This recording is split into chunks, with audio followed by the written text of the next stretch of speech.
Assalamualaikum warahmatullahi wabarakatuh.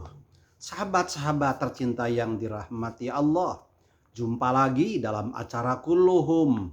Kuliah 10 menit dari Undang Munawar Official Channel.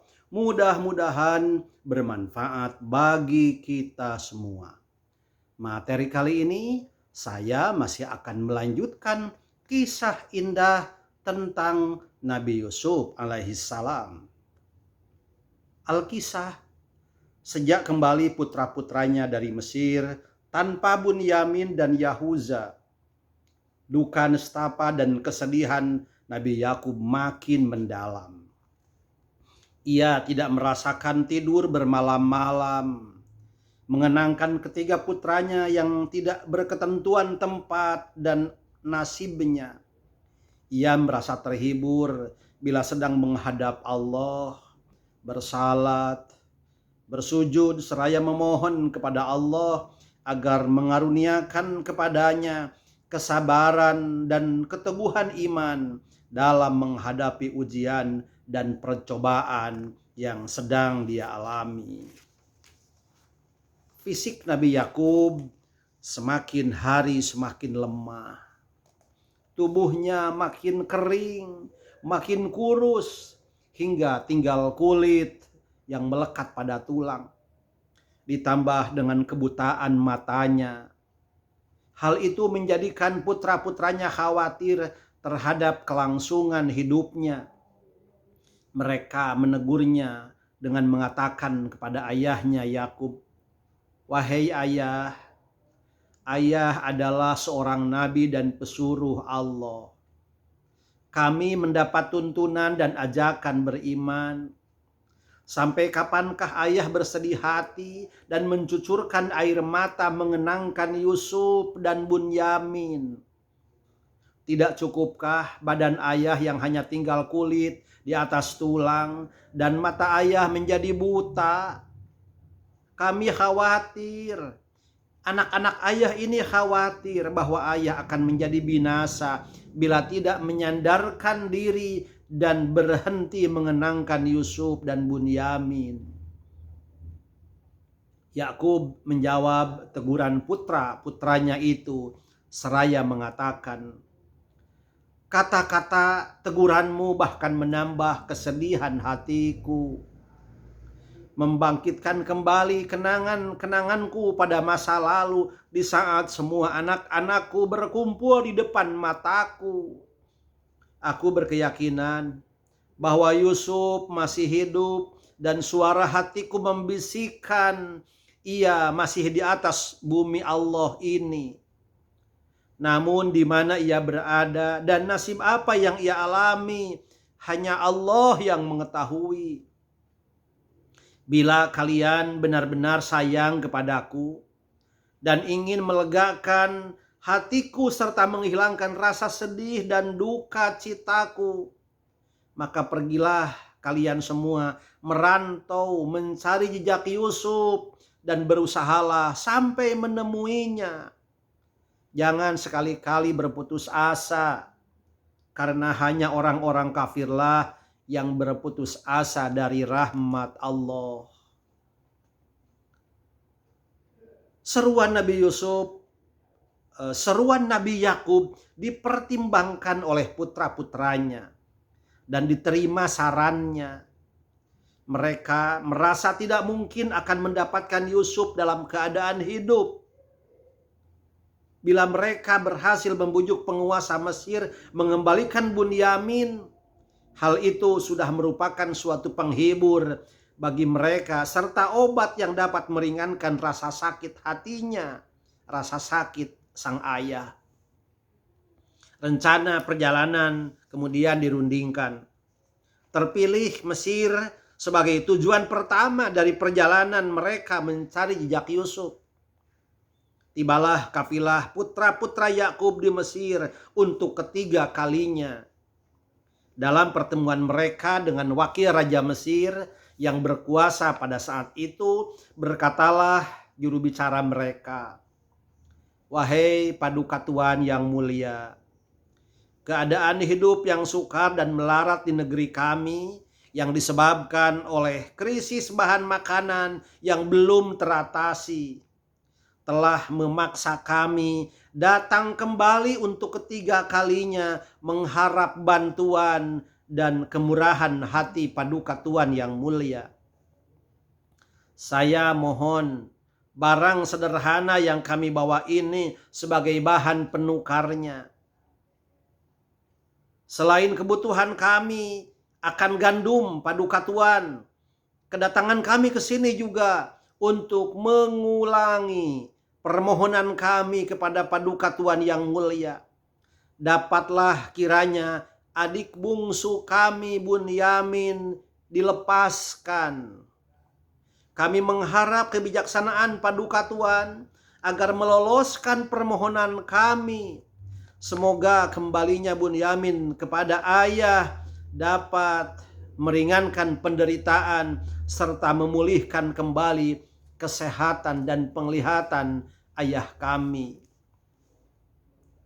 Kata-kata yang diucapkan oleh kakak-kakaknya itu menimbulkan rasa haru pada diri Yusuf. Ia merasa bahwa saatnya tiba untuk mengenalkan dirinya kepada saudara-saudaranya.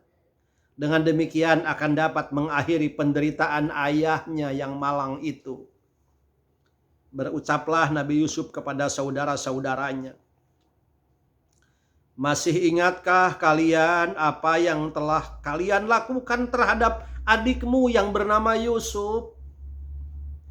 Masih ingatkah kalian tatkala kalian melepaskan pakaiannya dalam keadaan telanjang bulat, ditinggalkan seorang diri dan dilemparkan ke dasar sumur yang gelap dan kering itu? Tanpa menghiraukan ratap tangisnya, kalian kembali ke rumah dengan rasa puas, seakan-akan kalian telah membuang sebuah benda atau seekor binatang yang tidak patut dikasihani." Mendengar kata-kata yang diucapkan oleh wakil Raja Mesir itu, tercenganglah saudara-saudara Nabi Yusuf. Mereka bertanya-tanya kepada diri sendiri seraya memandang satu sama lain bagaimana peristiwa itu sampai diketahui oleh wakil raja secara terperinci. Padahal tidak seorang pun dari mereka pernah membocorkan berita peristiwa itu kepada siapapun, kepada orang lain, bahkan termasuk kepada Bunyamin yang sedang berada dalam istana raja. Mereka menyorotkan matanya kepada diri wakil Raja Mesir itu. Diteliti wajahnya, matanya, dan seluruh tubuhnya dari kepala sampai ke kakinya. Dicarinya ciri-ciri khas yang mereka ketahui pada diri Yusuf. Ciri-ciri yang melekat pada tubuh Yusuf semasa kecilnya. Lalu berbisik-bisiklah mereka. Sejurus kemudian keluarlah dari mulut mereka secara serentak, "Engkau Yusuf." Nabi Yusuf menjawab, "Benar, akulah Yusuf. Dan ini adalah adikku Bunyamin, adik seibu. Allah dengan rahmatnya telah mengakhiri segala penderitaanku dan segala ujian berat yang aku telah alami. Dengan rahmatnya pula aku dikaruniai nikmat rezeki yang melimpah ruah dan penghidupan yang sejahtera. Demikianlah barang siapa yang sabar, bertakwa serta bertawakal, maka tidaklah akan luput dari pahala Allah, dari pahalanya." Setelah mendengar pengakuan Nabi Yusuf, berubahlah wajah mereka dan menjadi pucat pasi. Terbayang di depan mata mereka apa yang mereka perbuat terhadap diri adik mereka. Kini telah berada di depan mereka sebagai wakil Raja Mesir. Mereka gelisah membayangkan betapa pembalasan apa yang akan mereka terima dari Yusuf atas dosa mereka. Berkatalah saudara-saudara Yusuf dengan nada rendah, "Sesungguhnya kami telah berdosa dan bertindak kejam terhadap dirimu. Kami melemparmu ke dasar sumur. Kami lakukan perbuatan yang kejam itu karena terdorong oleh hawa nafsu dan bisikan setan yang terkutuk. Kami sangat sesalkan peristiwa yang telah terjadi itu, yang berakibat penderitaan bagimu dan bagi ayah kami. Akan tetapi kami melihat kelebihanmu di atas diri kami dan bagaimana Allah telah mengaruniakan nikmat kepadamu sebagai ganti penderitaan yang disebabkan oleh perbuatan kami yang durhaka terhadap dirimu. Maka terserah kepadamu tindakan pembalasan apakah yang akan kau timpakan atas diri kami yang telah berbuat dosa dan mendurhakaimu. Berucaplah Nabi Yusuf untuk menenteramkan hati saudara-saudaranya yang sedang ketakutan. Tidak ada manfaatnya menyesalkan apa yang telah terjadi dan menggugat kejadian-kejadian yang telah lalu. Cukuplah sudah bila itu semua menjadi pelajaran bahwa mengikuti hawa nafsu dan suara setan akan selalu membawa penderitaan dan mengakibatkan kebinasaan di dunia dan akhirat. Mudah-mudahan Allah mengampuni segala dosa kalian, karena Dialah yang Maha Penyayang serta Maha Pengampun.